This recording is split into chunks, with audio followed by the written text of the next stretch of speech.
기도하겠습니다. 하나님으로 자기 도움을 삼으며 하나님께 소망을 두는 자는 복이 있도다. 거룩하신 하나님 아버지, 죄인들을 불러주셔서 오늘 이렇게 거룩한 예배에 동참할 수 있도록 이끌어 주시니 주님 감사합니다. 지난 한 주간도 흑암의 권세 아래 헤매이던 저희들, 죄로 얼룩진 모습 이대로 주님 앞에 나왔습니다. 허물 많은 저희들을 긍휼히 여겨주시고 주님의 보혈의 피로 정결하게 씻어 주시옵소서. 이 시간 이 자리에 고개 숙여 예배드리는 심령을 감찰하여 주시사 심령이 새롭게 변화되는 시간이 되게 주님 도와주시고, 주님의 말씀을 들을 때 깨닫는 영을 부어주시고 행함이 있는 믿음이 되게 주님 함께하여 주시옵소. 축복의 열매를 맺어가는 성도들이 되게 주님 도와 주시옵소서. 내일 일을 염려하지 않는 믿음으로 살아갈 수 있도록 주님 함께하여 주시옵소서. 오늘도 말씀을 듣는 아버지 영안의 길을 열어주시사 오늘의 말씀이 삶 속에서 아버지 열매 맺어질 수 있도록 주님 함께하여 주시옵소서. 감사드리며 우리 주 예수님의 이름으로 기도했습니다. 아멘. 할렐루야. 오늘 말씀은 인생의 풍랑을 잔잔케 하시는 주님, 이런 말씀으로 은혜를 나누겠습니다. 본문을 보면 각종 이적을 베푸심으로 자신의 권능으로 오신 메시아이심을 입증해 주는 그런 말씀이고, 이제 예수님의 사역에 대해서 소개하는 그런 말씀입니다. 주님께서 가버나움에서 데가볼리 지방으로 가시기 위해서 배를 타고 지금 갈릴리 바다를 건너가던 중에 풍랑을 만나게 됐습니다.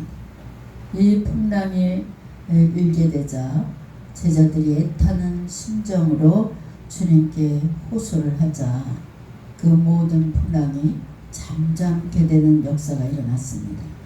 한편 예수님의 놀라운 이적과 기적과 권능을 거듭해서 체험했음에도 불구하고 갈릴리 바다의 풍랑에서 이제 극단적인 공포에 휩싸인 제자들이 그냥 불안해하는 그들의 불신앙의 모습을 우리가 오늘 본문을 통해서 볼 수 있습니다. 제자들이 어부였기 때문에 바다에서 풍랑이 일어나는 것은 얼마나 무서운 것인지를 평소 많이 겪었기 때문에 그들이 알기 때문에 더 두려움에 쌓였을 겁니다. 그들은 본능적으로 공포와 두려움에 떨었을지 모릅니다. 아무튼 그들은 만왕의 왕이시며 창조주이신 예수님께서 자신들과 함께 계신다는 사실 하나만으로도 눈앞에 일어나는 강풍이 두려워할 필요가 없는데 그 강풍만 바라보았지 주님의 존재를 순간 망각해버린 것을 볼 수 있습니다. 배가 뒤집히려고 하니까 얼마나 아우성을 쳤겠어요. 잠에서 깨신 예수님께서 오늘 본문에 보니까 어찌하여 무서워하느냐 믿음이 적은 자들아, 이렇게 책망하고 있습니다. 오늘 본문은 주님께서 자연까지도 다스리시는 만물의 주이심을 보여줌과 동시에 우리 인생의 모든 문제가 바로 믿음에 결렬되어 있다는 사실을 우리에게 증거해 주고 있습니다. 오늘 본문이 우리에게 주는 교훈이 무엇입니까? 주님을 믿어도 시련은 올 수 있다 이겁니다. 23절과 24절을 보면 배에 오르심에 제자들이 쫓았더니 배에서 큰 놀이 일어나 물결이 배에 덮이게 되었으되 예수님이 주무셨다는 것을 오늘 기록되어 있습니다. 즉 말해서 예수님의 제자들이 예수님을 잘 믿어보겠다고 결단을 했지만 먼저 축복이 찾아오는 것이 아니라 이렇게 엄청난 폭풍을 먼저 맞게 된 것을 오늘 우리에게 증거해 주고 있습니다. 더욱더 주목해야 될 것은 주님이 그 배 안에 계셨음에도 불구하고 시련이 찾아왔다 이겁니다. 이 말씀은 우리에게 무엇을 말해주고 있습니까? 우리가 예수를 믿어도 시련과 고통은 반드시 있다는 것입니다. 기도 생활을 열심히 하고 밤마다 철야를 하고 새벽 기도를 다니고 이래도 성도들에게는 크고 작은 시련이 다 찾아온다는 사실을 우리는 기억해야 됩니다. 그래서 많은 성도들이 예수를 믿으면 모든 일이 다 만사형통된다. 이 생각에 먼저 사로잡히는 것을 볼 수 있습니다. 그 엄청난 시련 속에서 주님을 만나게 되고 또 그 주님이 주시는 놀라운 손길을 체험하면서 더욱더 믿음이 성장해 나가는 것입니다. 예수를 믿는다고 다 형통하다 이런 생각 자체를 버려야 됩니다. 예수를 믿어도 무서운 질병이 찾아올 수 있고 사업에 실패할 수도 있고 또 사기를 당할 수도 있습니다. 모든 일이 꼬이고 심지어는 예수 믿기 전보다 더 어렵다는 얘기도 들은 적이 있습니다. 우리 믿음의 선진들도 이러한 경험들을 다 했습니다.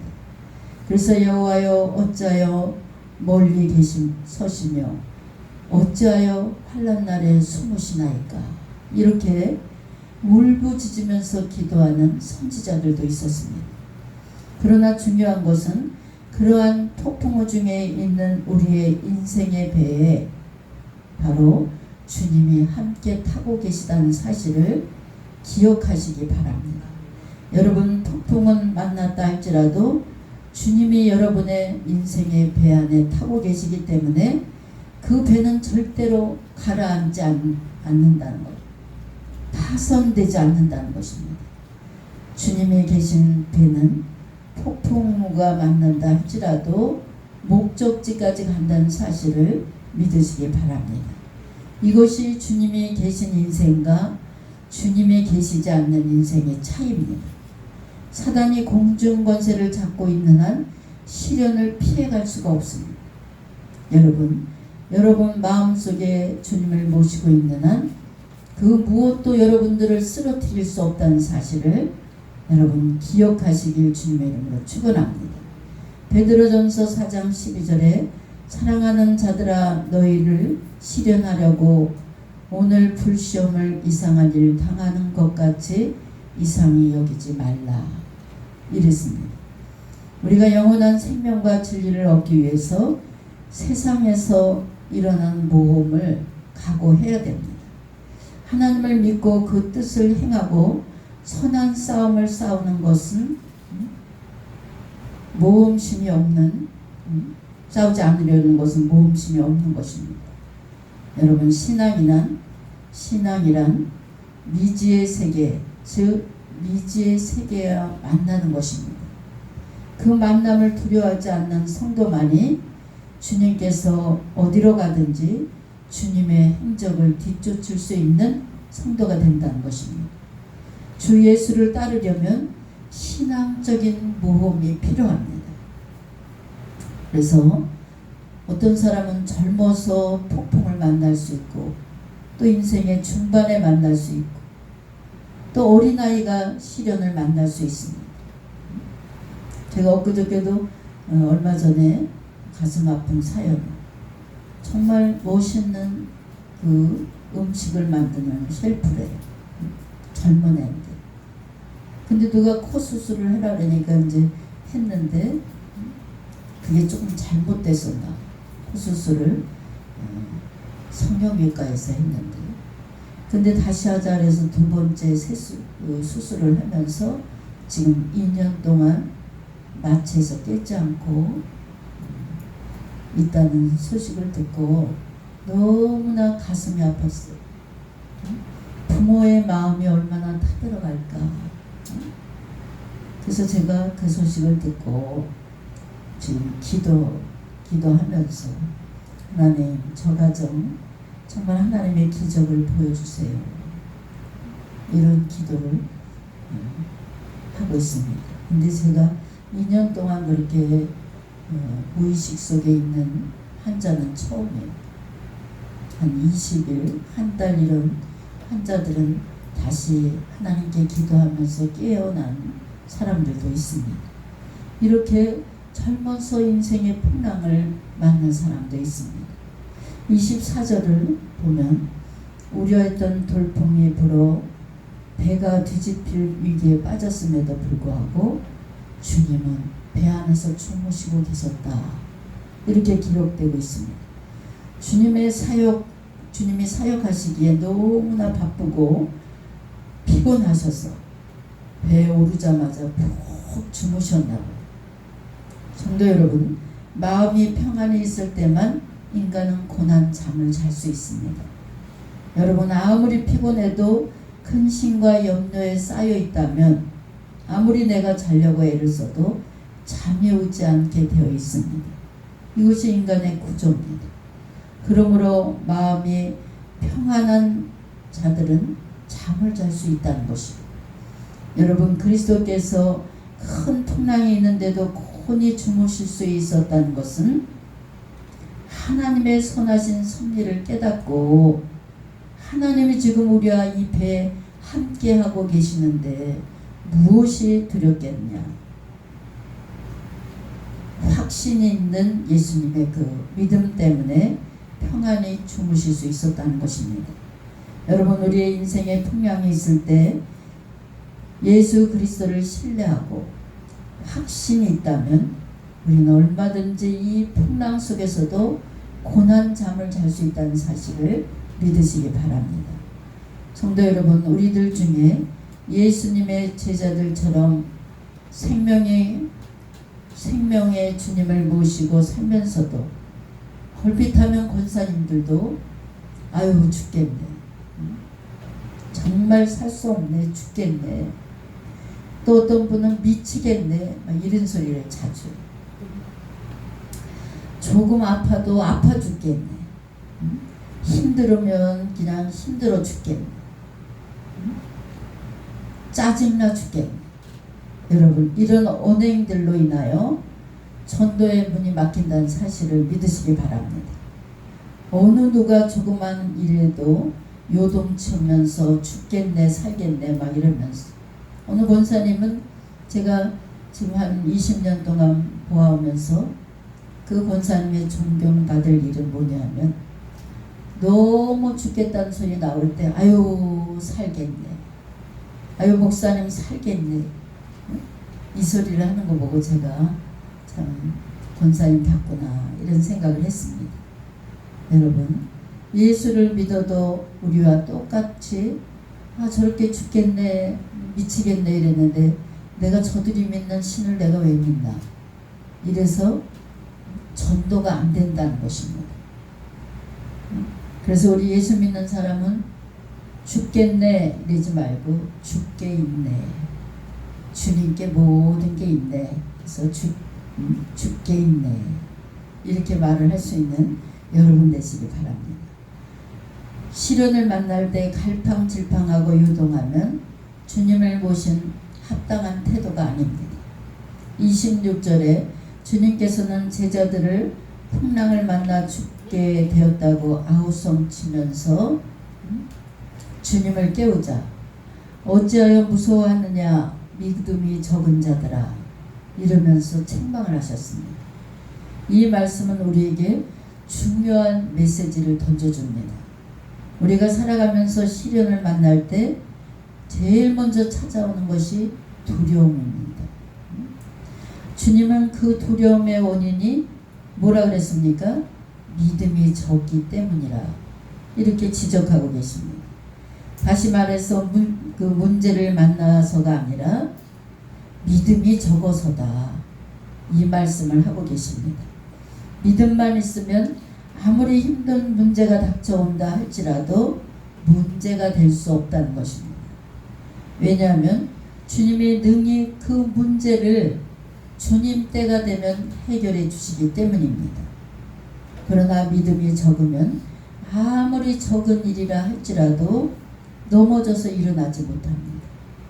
성도 여러분, 우리 인생의 문제는 문제 자체가 아니라 여러분의 문제가 큰 문제라는 사실을 이 시간 깨달으시기 바랍니다.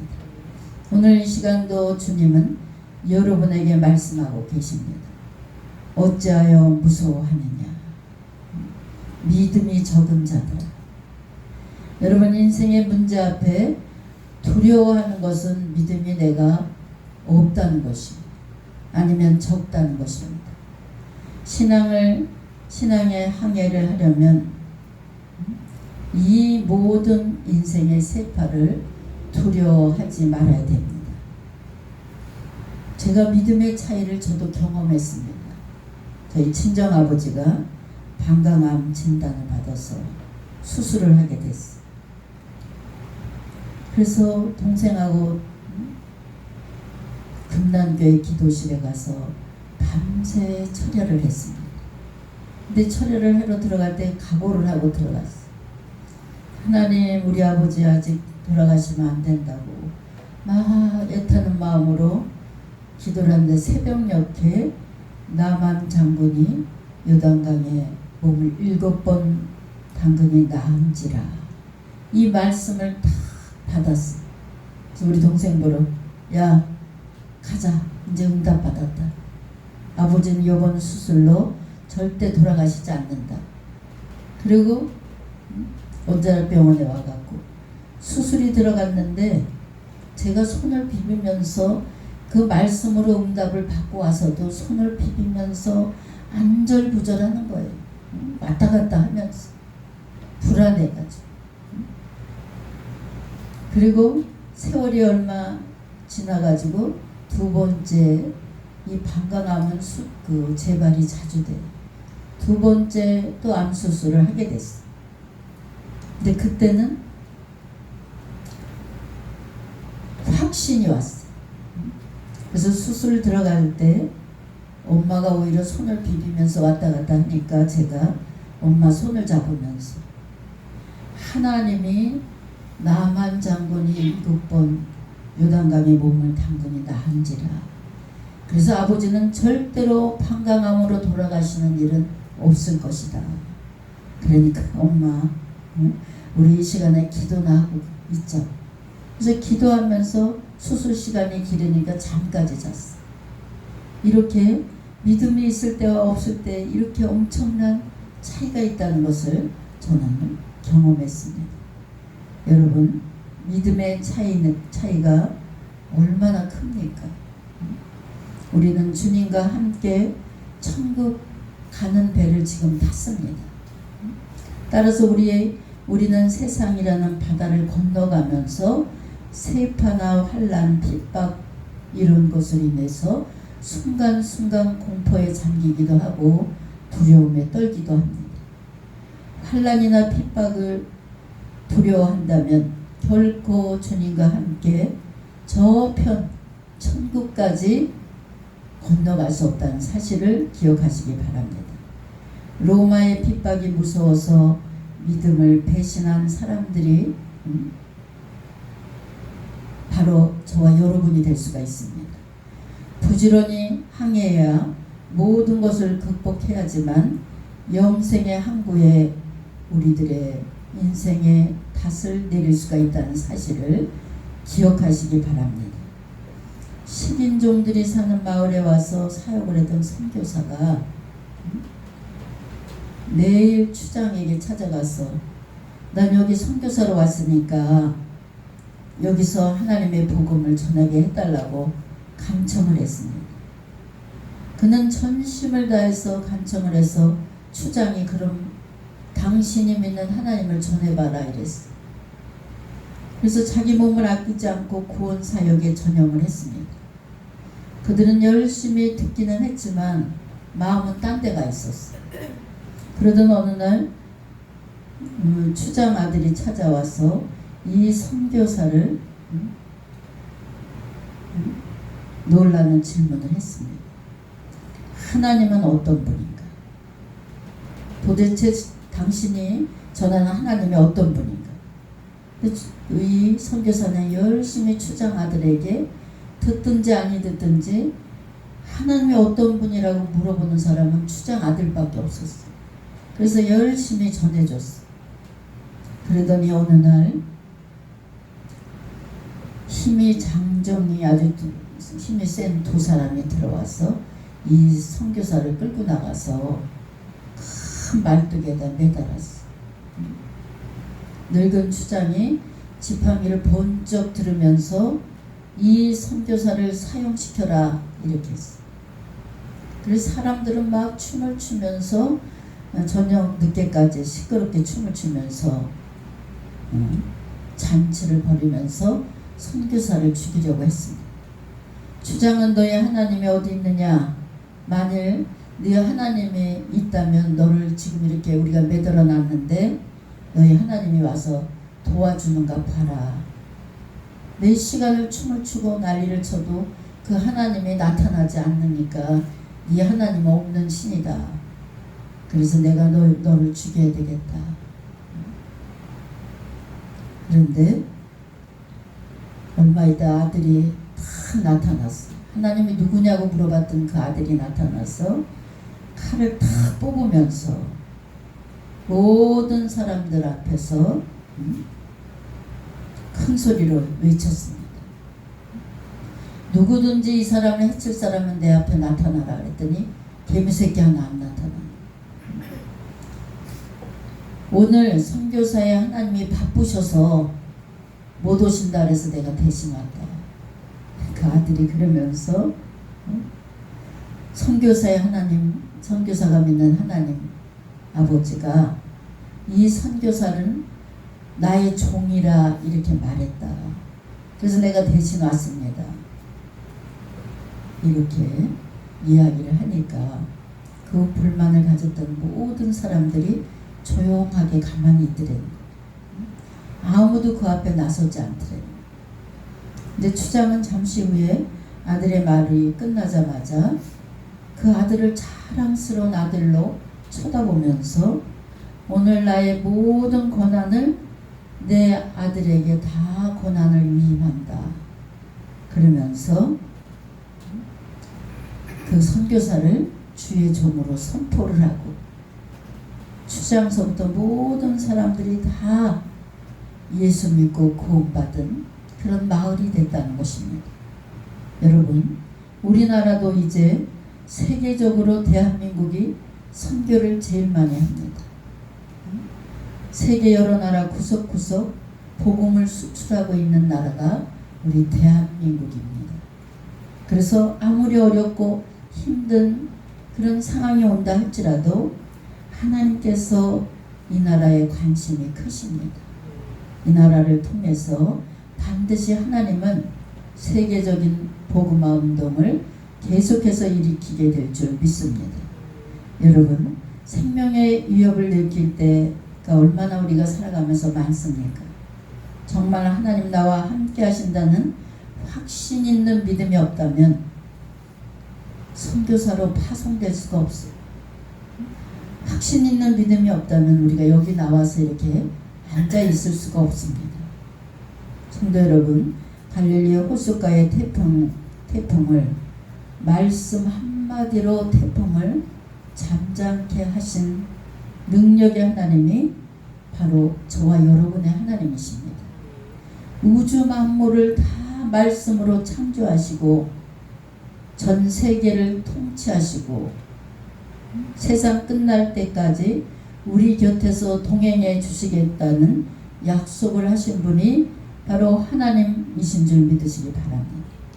이 세상에 사탄도 환경도 죄도 우리를 주님의 사랑에서 끊어낼 수가 없다는 것이, 우리가 세상 끝날 때까지 세상이 주는 시련은 끊임없이 우리를 괴롭히고 부딪힐 수밖에 없습니다.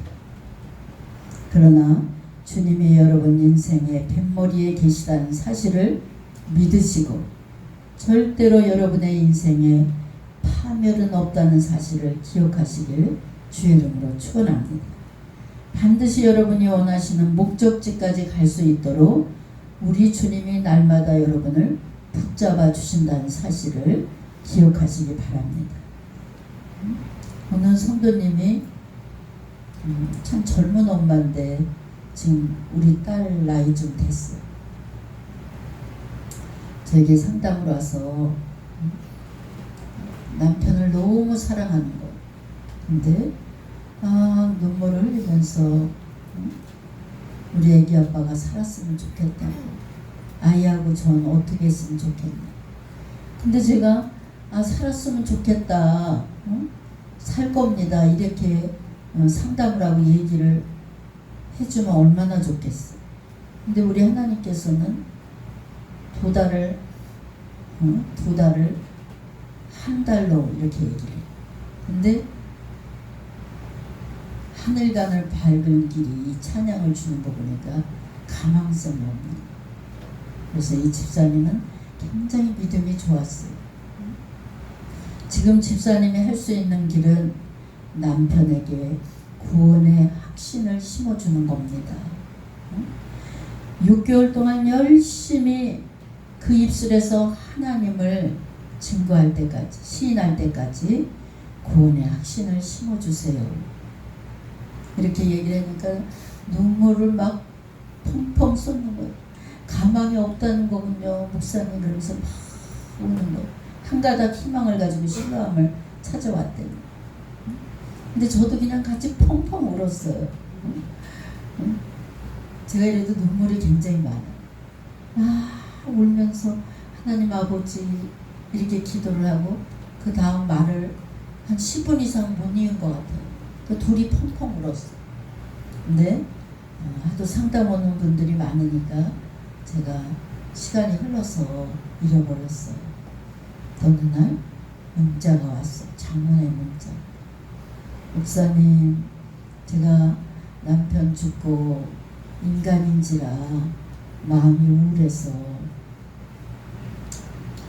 제가 많이 방황을 했습니다. 지금 남편 죽은 지 6개월이 됐대요. 근데 남편이 찬양을 부르면서 갔대요. 너무나 감사해요. 목사님, 지금 생각하니까 너무나 감사하고, 목사님도 그 큰 눈에서 눈물을 뚝뚝뚝뚝 흘리는 그 모습이 지울 수가 없어요.